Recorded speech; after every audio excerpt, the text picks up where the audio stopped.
Ag Life, presented by ADM Lloydminster. Hello again and welcome to our agriculture show, Ag Life. I am Gerard Lampow, and on the menu, the carbon court case heats up in Saskatchewan, plus Chapter 2 of License to Farm. But first, it's time for another visit from our ag partner, Archer Daniels Midland, or ADM. John O'Donnell chats with us about basis, contracts, and pricing. Yeah, so pricing starts with the overall commodity exchange, right? We have the Chicago Board of Trade, which is reporting now everything from soybeans to canola to oil values. And that's going to be the driving marketplace that we use for a point of reference. And then we just adjust that price with basis. Basis. Okay, that's a term I've heard, but golly, I mean, what is basis? Sure, basis is just, at its primitive form, localizing a price from the commodities futures market. So all we're doing is we're saying we have a driving force that is showing us what they believe the overall market price is, and basis allows us to then localize that price to an origin, which in this case would be Lloydminster. All right. So maybe just for argument's sake, let's toss some numbers. Just this is hypothetical because the market changes by the second. Sure. All right. But let's say in Chicago the price is what, $10 a bushel? Well, actually, for argument's sake. Yeah, for argument's sake, we'll talk. The board actually trades in Canadian dollars per metric ton, so that gets confusing right off the bat because most guys want to talk a bushel price. So you'd start off, if we want to use easy numbers, let's just say it's a $500 board with a basis that we may be paying of 15 under. So what we're doing is we're just saying that localized price for Lloydminster would be $4.85. Okay. And I picked that number because $4.85 easily converts to $11 a bushel, which is a price that many guys want today. All right. I know that's the magic number then. So basis, we've got a price in terms of what we're playing around with hypothetical numbers, all right? But you got a contract then. Let's talk about what's the terminology, what's the wording in a contract. Sure. Now? So contracting all depends on what the producer wants to offer. You can offer us a contract that would be what we would call a basis contract, since we're on the topic of basis, which essentially means you're locking in that basis or that spread from the futures market. So if you were to call in, offer a basis contract, you don't actually have a fixed price. You have a fixed basis, and then if the board continues to appreciate, your basis would then add to a lower price. So if you were a 500 with a 15 under, that would be a 485. If you locked in the 15 under and the board went to 505, you're now 490. And then you would call in and be able to price that contract. So that's a basis contract. In this area though, most guys like to know that actual fixed bushel price at the time of contracting. And so what we would do in that point is if we had a posted basis, again, hypothetical 500 board with a 15 under, that translates to a 485 per metric ton. You can just fix that price and you would have that fixed price at the time you deliver. Yeah. Is that fixing what people call I'm locking in at this price? Exactly. A fixed price means I'm locking in that price per ton or that price per bushel. And if you're worried about conversion factors, we're looking at pounds in a metric ton is 2,204.6. and pounds in a bushel is 50. So there's only two real numbers you need to know to convert that price into a per bushel. So that 485 divided by 2204.6 times 50 lands you right at about $11 a bushel, Lloydminster. Yeah, there we go with our math again that we needed to pay attention to in elementary school there. So we've got an idea, okay, this is the price in Chicago, this is the basis, this is what we're locking in at, these are the contracts that we're playing around. Do you want to talk maybe about what types of contracts? Yeah, so outside of basis and outside of flat price, we also allow for occasionally storage contracts, as they refer to, or a delayed pricing, where you can deliver in grain if we're open for storage, which depends on the time of the year, and then have that contract be priced by a certain expiry date. So you may be able to bring in some grain in the summer with a pricing date later in the fall if you believe price is going to continue to appreciate, and then a lot of times we offer that storage free to the farmer. That's amazing. We also then have delay or deferred payment. So you can fix that contract, you can deliver that contract, we would take the grain, but if you didn't want to take those earnings immediately, you can set a schedule. Most people like to defer to a different calendar year for tax purposes, but we have the opportunity to do deferred pricing in any facet that you wish. If you want to just defer something for budgeting items, you could. Yeah. But most of it revolves around a January 1 payment just to get into the next tax year. That sounds really like a special deal. You have other specials that you offer then? Yeah, well, you talk specials, a lot of people just think of specials as what we do as specials, where occasionally we might have a specific price for a very short amount of time for a very specific amount of tons. We normally text that out to our distribution list for anybody that's signed up. So if you're not on that, call the office, we can get you added. And then that price would run until the special is filled. But we've seen a little bit of that less and less lately because we've seen more and more targeted pricing. Okay. And targeted pricing just allows a producer to get in at a price that he's comfortable with, right? So if $11 is that magic number and we're not there today, but you'd be happy selling 11, you can target that $11 price for a specific delivery period. And if the board hits that level, your target would be filled. Or if we ran a special that would include that pricing, your special would, or your target would be filled as well. So we're finding more and more guys are getting a little bit more savvy by having these targets set in, which means that they don't have to pay attention for that text, right? Their price is already there. If the special hits, they're going to get filled. Well, it's time now to roll our events calendar. If you want to get in on this part of the show, simply email me, glampow@newcap.ca. Let's have a look.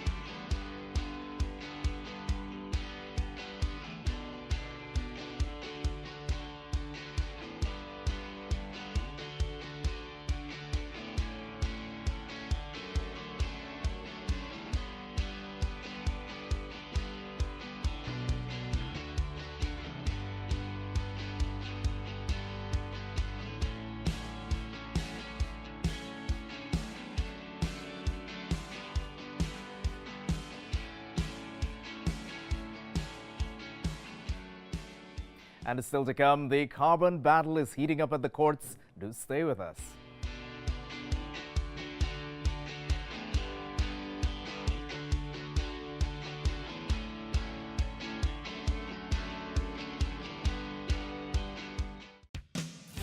This segment of Ag Life is brought to you by Webb's Machinery.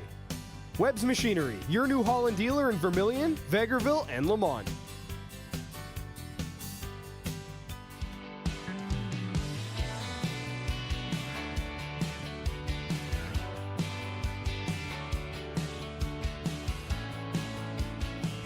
Well, ag producers have another reason to keep an eye on the courts. I get an update as an industry group takes on the carbon challenge. The court wants us to speak to the constitutional part of it, and what we've been saying all along is we've been against the carbon tax and how it will disproportionately affect farmers. Todd Lewis, who farms in Gray, Saskatchewan, is keen on getting the carbon tax matter resolved in the best interest of farmers. The Saskatchewan provincial government has put the matter before the Court of Appeal.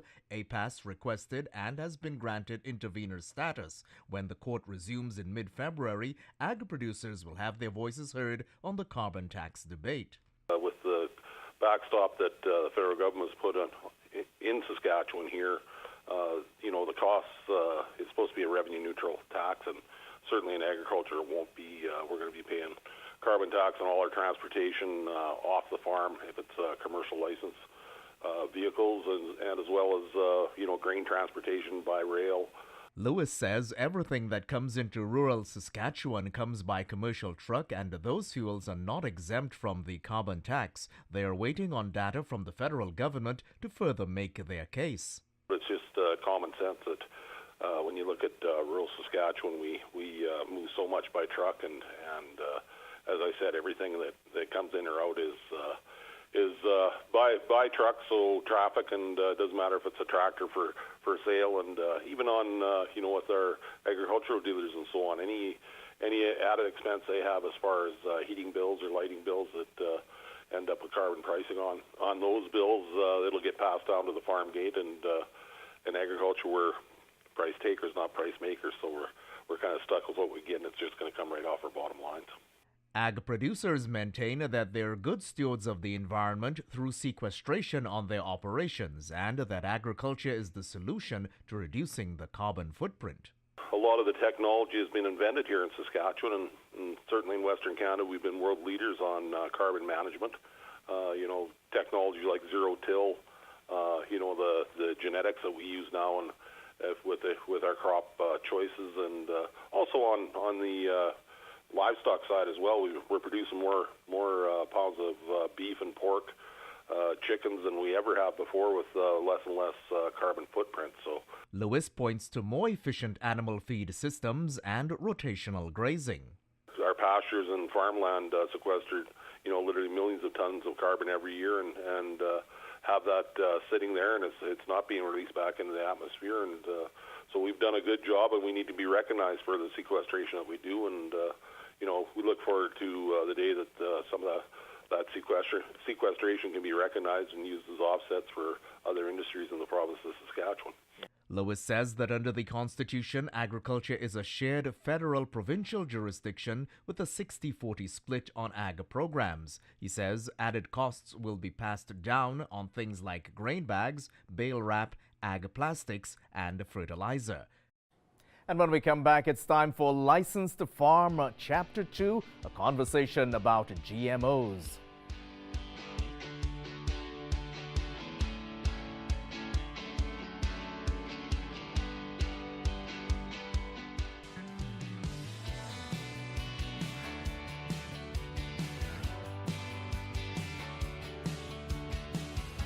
Welcome back. This next segment comes to us from Sask Canola. With numerous battles going on in the world of agriculture, this next feature tackles some of those hot-button topics. Here's License to Farm Chapter 2, looking at GMOs. The family farm, a tradition in Canada going back 200 years. Today's farmers face the same challenges as their forefathers. Weather, soil fertility, pests, commodity prices. But today's family farm is a vast and complex enterprise, employing cutting-edge technology. From breakthroughs in genetics, communications, and chemistry, we grow our food more quickly with less energy, less environmental impact, and in greater abundance than ever before. But farmers face a new challenge. Consumers and activist groups have called into question, has technology made our food different? Is our food safe?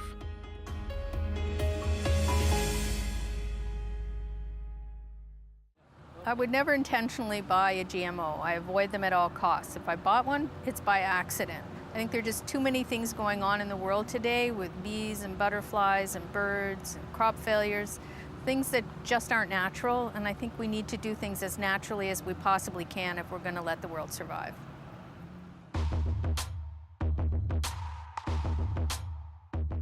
Public concerns have arisen that genetically modified foods are substantially different than the varieties we have always had in our food supply and are unsafe for human or animal consumption.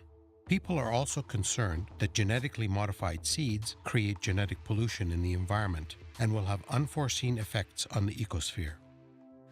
Everything we eat is genetically modified from its wild ancestors, but if this was done a few thousand years ago, people are less concerned than if it was done in a lab yesterday.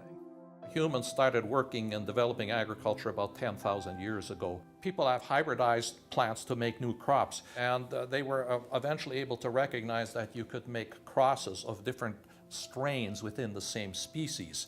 More recently, of course, is the genetic engineering process. You can identify a unique gene, you can reconstruct that gene, and you can introduce it into a host plant. All we are doing is the next level of plant breeding. We're giving it a very specific trait by moving something across.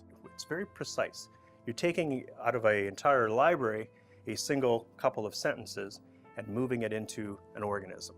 No one has a clue about risk, right? Our intuitions do not equip us for an objective understanding of what really matters in terms of risk. People avoid GMOs because they think they're carcinogenic, despite there's no evidence for that. And everyone's busily, pouring alcohol down their throats, which is a proven carcinogen. One general fear that people have is that somehow these products are not safe, that they haven't been adequately tested. In fact, nothing could be further from the truth. These plants have undergone very thorough, confined field testing to make sure that there are no safety issues, no environmental issues with them whatsoever. There is a series of steps that the regulators impose on researchers before you can come to a product that's commercialized. This takes years, though there's very, very sophisticated and detailed testing. There is no concern about safety of these plants. There have been literally thousands of research publications supporting the fact that these products are indeed very safe. Thus far, the main use of GM technology has been to create seeds that are resistant to specific brands of herbicides. Activists allege that global megacorporations are using this technology just to sell more chemicals and are creating seed monopolies, encouraging monoculture, and are contributing to the evolution of superweeds that are pesticide resistant. In the case of glyphosate resistance, what the researchers found back in 1975, that there was a particular kind of soil bacterium which was resistant to glyphosate, and they managed to take the gene from that bacterium that rendered it resistant and implanted it into the genome of canola. And using the canola example for herbicide tolerance, if you take the seeds of that plant and extract the oil and bottle it for vegetable oil, you cannot tell the difference from that oil in that bottle from one that has been produced from organic canola or conventional canola. So there's been no engineering of the oil, which is another misunderstanding. You know, in the UK there's no GMOs and we've already got 50 herbicide-resistant superweeds, so-called. Except no one calls them superweeds because they don't exist with GMOs. But the point is, you will never beat evolution. And using any kind of crop protection, whether it's the pesticide or the pest-resistant crop, puts a selective pressure in the environment for those pests to evolve resistance. But that doesn't mean you shouldn't try, and it doesn't mean you shouldn't use the technology in a sensible way to try and forestall resistance for as long as possible. It's like saying we shouldn't use antibiotics because of antibiotic resistance. So therefore everyone needs to go back to dying of pneumonia and other preventable diseases. Now that's dumb, but it's just as dumb to say that in agriculture. In spite of the concerns about genetically modified foods, why are farmers so confident that GM technology is not only safe, but that consumers and environmentalists should be actively supporting GM technology? Golden rice is an excellent example of a GM crop that has direct human health benefits. Of course, rice is generally consumed as a white rice, and it's consumed that way in many parts of the world, including the tropics. Many of these people are very short of vitamin A, and this results in very serious health problems such as night blindness. It really is the cause of terrible diseases and many deaths. And golden rice has been developed through GM technology, and it's been demonstrated that you could consume that rice and you could receive enough vitamin A. Unfortunately, that rice has not been released commercially, even though it has been developed about 12 years ago for commercial release, simply because of the fear-mongering and the activist concerns. It's really a tragedy. But everything else remaining equal, if you can get a seed which gives you a better harvest in a dry year, then you've got to be better off. And that's the situation for a lot of farmers in sub-Saharan Africa. This is what we have with genetic modification. The potential is there, it's tremendous. We have the possibility of crops that require less water. We have the possibility of taking specific genes from broccoli, let's say, health-promoting substances, and putting into potatoes. I mean, all of these things are possible, but we're at the forefront of this technology. So it would be crazy to cut it off. Insect-resistant crops, which have been bred using biotechnology, and BT is a great example, allow farmers to reduce their use of insecticide. Now that's a good thing for sustainable agriculture because you have less chemical pollution on the land. I don't see any reason why using modern genetics in crop breeding should be rejected. It's illogical, and in fact ultimately it's counterproductive for the environmental objectives that we all share. All we can say is that based on the scientific knowledge that we have today, the benefits greatly outweigh the risks. And added to that is the fact that we have a lot of scientific knowledge. We're not just guessing. So there's no credible evidence at all that anybody has ever been harmed by consuming genetically modified foods. With every sort of added regulation or policy that gets put into place based on consumer concerns as opposed to scientific concerns, it's not necessarily going to always be the farmer's choice of how they operate. If farmers don't stand up and speak out and become their own advocates and tell their own stories, this trend of other people telling their stories for them is going to continue, and it's going to grow exponentially. If farmers don't take the opportunity to speak up about the decisions that we want to make, my fear is that we will lose that privilege. Generations of farmers have struggled and prospered here, but the landscape has changed, and their biggest challenge yet still remains: standing up to dispel the myths about modern agriculture. Will Canadian farmers make themselves heard before it's too late? Or will they stay silent and lose their license to farm?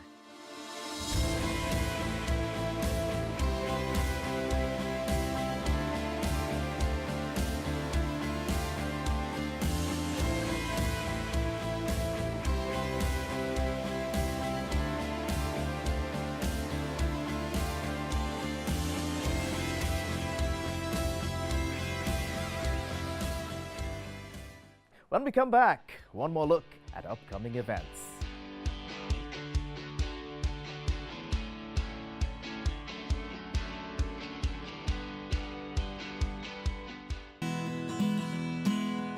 Ag Life, presented by ADM Lloydminster. One more time, let's have a look at events happening around our area.